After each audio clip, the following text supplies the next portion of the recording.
ये जो है श्री नारायण श्रीवास्तव जी के भतीजा थे, शंभू नारायण श्रीवास्तव, जिनको विपिन बिहारी के नाम से भी लोग जानते थे। तो उनको स्वामी जी महाराज पहले नामदान दे दिए। अच्छा। पहला नामदान। तो एक दिन स्वामी जी महाराज वही शंभू नारायण श्रीवास्तव जी से कहे कि मैं तुम्हारे घर चलना चाहता हूँ। तो घर तो जौनपुर जिले में था। तो स्वामी जी महाराज कहे कि चलना चाहता हूँ घर तुम्हारे। तो कहे ठीक है हुजूर चलिए। तो गुरु महाराज उनके घर चले गए। तो उनकी दो बहनें थी, विमला देवी और शांति देवी, चचेरी बहनें थी। तो वो लोग दर्शन की झरोखे से, जंगले से, तो उन लोगों के सामने बहुत बड़ा प्रकाश दिखाई देने लगा जब आंख बंद करती थी तो। अच्छा। तो अपने भाई साहब से कही कि ऐसी ऐसी बात है। तो स्वामी जी महाराज से कहे, तो स्वामी जी महाराज कहे जरा उनको हमारे सामने लाओ तब तो देखा जाए, बताया जाए। तो जब सामने लाए तो दोनों बहनों को स्वामी जी महाराज नामदान दे दिए, विमला देवी और शांति देवी को। तो दूसरा नामदान हो गया, 3 लोगों को नामदान दे दिए। इसके बाद वही शंभू नारायण श्रीवास्तव जी के चचेरे छोटे भाई थे बीएन श्रीवास्तव, जिनको स्वामी जी महाराज छक्कन बाबू कहा करते थे। और उनकी धर्मपत्नी का भी नाम था विमला देवी। यानी ननद और भौजाई दोनों विमला देवी हो गई। तो उन दोनों लोगों को भी नामदान दे दिए। तो 5 लोगों को स्वामी जी महाराज नामदान सन 10 जुलाई सन 1952 से पहले दे चुके थे।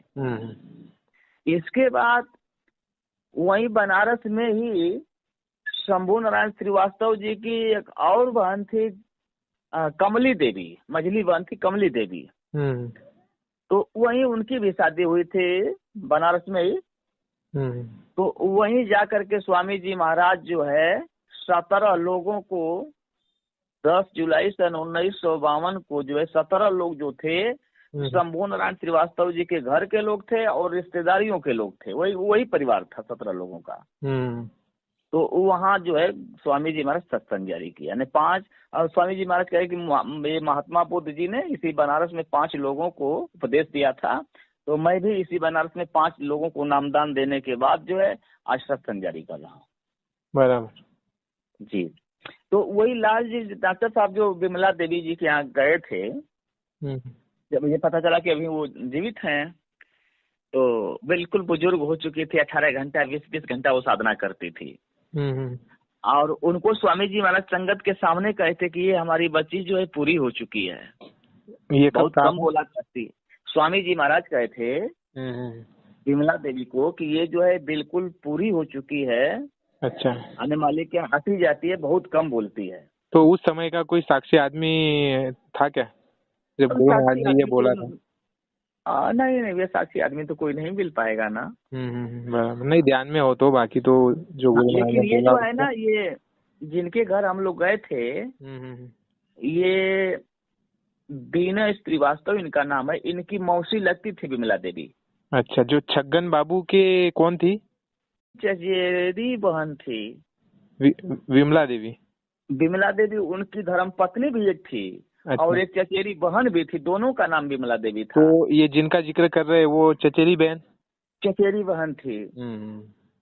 तो इस बात को ना ये बीएन श्रीवास्तव जो है उनकी मौसी विमला देवी लगती थी, वो भी इस बात को बताए कि स्वामी जी महाराज इनको कहे थे कि नहीं ये पूरी हो चुकी है। और ये उनकर विनय की बहन एक है, वो भी उनसे हमसे बात हुई उस दिन।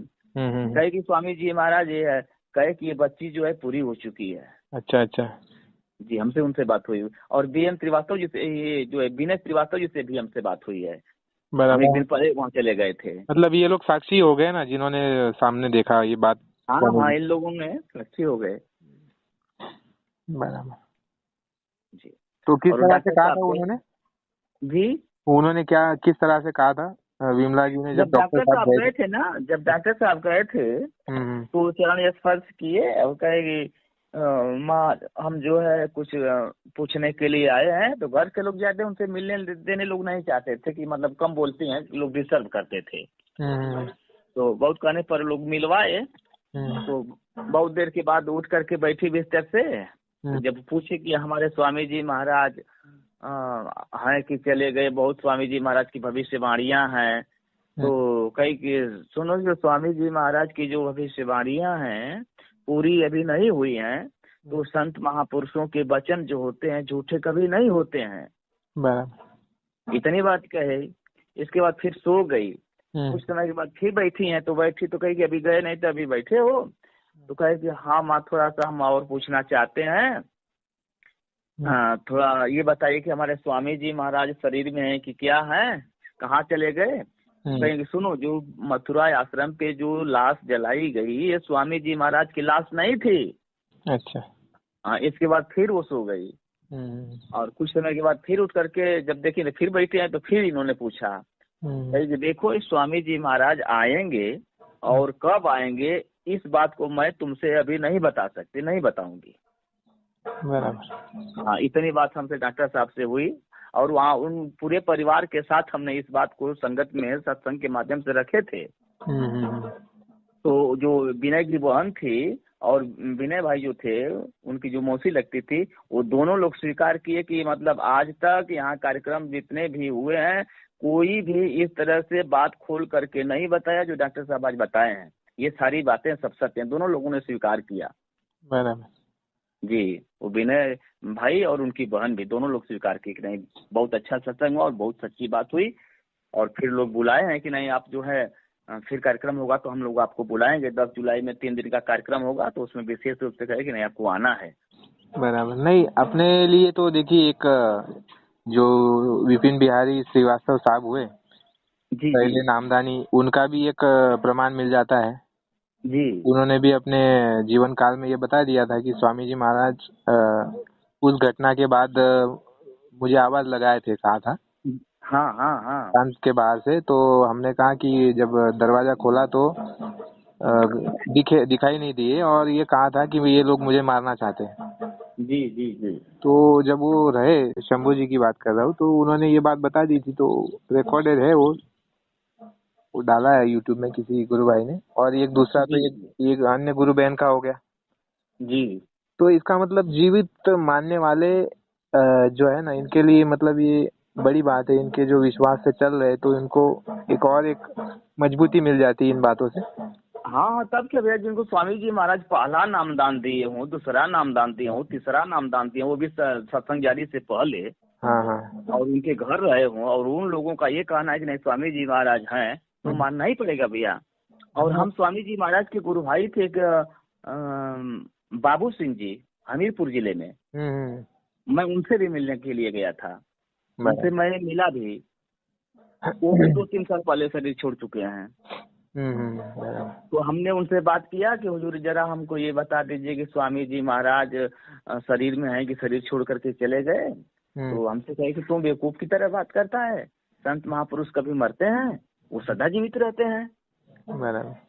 तो फिर हम कहे कि हुजूर मैं ये नहीं जानना चाहता हूँ, मैं ये जानना चाहता हूँ कि स्वामी जी महाराज बहुत सारी भविष्यवाणियों को किए हुए हैं, तो मैं अपने स्वामी जी महाराज का इंतजार कर रहा हूँ कि स्वामी जी महाराज आएंगे और भविष्यवाणियों को पूरी करेंगे। कहे कि इंतजार कर रहे हो तो करो, संत महापुरुषों के वचन कभी झूठे नहीं होते हैं।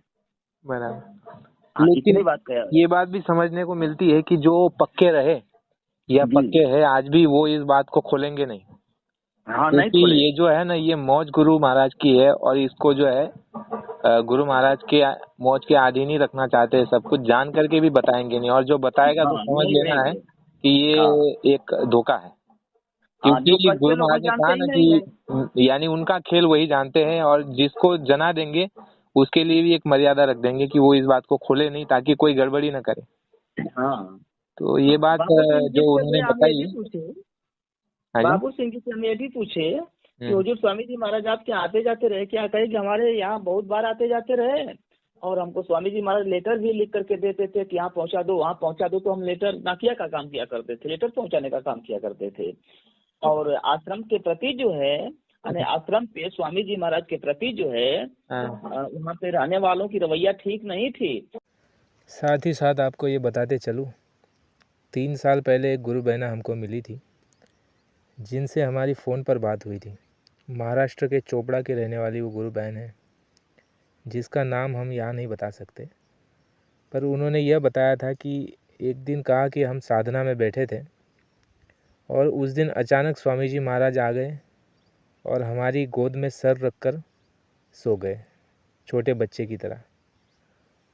तो वो गुरु बहन ने हमको कहा कि हमने गुरु महाराज को देखा और गुरु महाराज से बड़े नाराज़ हुए। और हमने स्वामी जी महाराज से कहा कि स्वामी जी महाराज, आप इतने दिनों से कहाँ चले गए? और आपको तो सारे सत्संगी ढूंढ रहे, कोई यहाँ ढूंढ रहा है, कोई वहाँ ढूंढ रहा है, और आप बिना बताए कहीं चले गए, ऐसा क्यों किया आपने? तब वो गुरु बहन कहती है कि स्वामी जी महाराज हमको जवाब देते हैं कि बच्ची, तुम्हें जो काम बताया गया है उसको करो, तुम इस बात में मत फंसो, अपने काम में लगे रहो। तो यह घटना उस बहन ने बताई। तो इससे समझने का निष्कर्ष यह भी निकलता है कि गुरु महाराज का खेल चल रहा है। गुरु महाराज चाहते नहीं है कि कोई इस बात को जाने कि क्या होने वाला है, लेकिन ये तो ज़रूर है कि स्वामी जी महाराज आएंगे और अपने अधूरे कामों को वही पूरा करेंगे। इन सभी विषयों से और सभी बातों से, सभी निष्कर्ष से यही मालूम पड़ता है। और चौथा एक घटना सुनिए। एक गुरु भाई का स्वप्न है, वह भी जो है स्वामी जी महाराज को बड़े प्रश्न करता था कि स्वामी जी महाराज ये कैसे हो गया है और ये कब अभी सुधरेगा। बाहरी वातावरण, व्यवस्था और संगत की भी जो परिस्थिति अभी थोड़ी अलग हो चुकी है, अलग अलग विचारधारा के अलग अलग सत्संगी अलग अलग गुट बना लिए, तो ये गड़बड़ियाँ कब बंद होगी। तो ऐसे जो है 2-4 दिनों से मन में वो लेकर के सवाल जो है स्वामी जी महाराज से पूछता और कहता कि आप इसका हमें उत्तर दीजिए, कोई रास्ता बताइए। तो एक दिन वह गुरु भाई कहता है कि स्वप्न में उसने देखा कि पानी का बहुत तेज प्रभाव चल रहा है। बहुत तेज प्रभाव यानी पाइप के द्वारा से वो प्रभाव चल रहा है, बहुत तेज। और वह सत्संगी बहुत उसको रोकने का प्रयास कर रहा है, पर वो रुक नहीं रहा है। इतना तेज प्रवाह है कि वो जितना कोशिश करे रोकने की, समय खराब हो रहा है, लेकिन वह प्रवाह रुक नहीं रहा है। और वो सत्संगी ने देखा कि थोड़ी देर बाद स्वामी जी महाराज आए और उन्होंने केवल एक बटन दबाया, एक ही बटन दबाया और वो प्रवाह बंद हो गया। तो वह सत्संगी जो है स्वामी जी महाराज की तरफ देख करके बड़ा ही खुश हुआ और आश्चर्य उसे हुआ कि मैं इतनी मेहनत से नहीं बंद कर पाया और स्वामी जी महाराज ने एक पल में, एक क्षण में बंद कर दिया।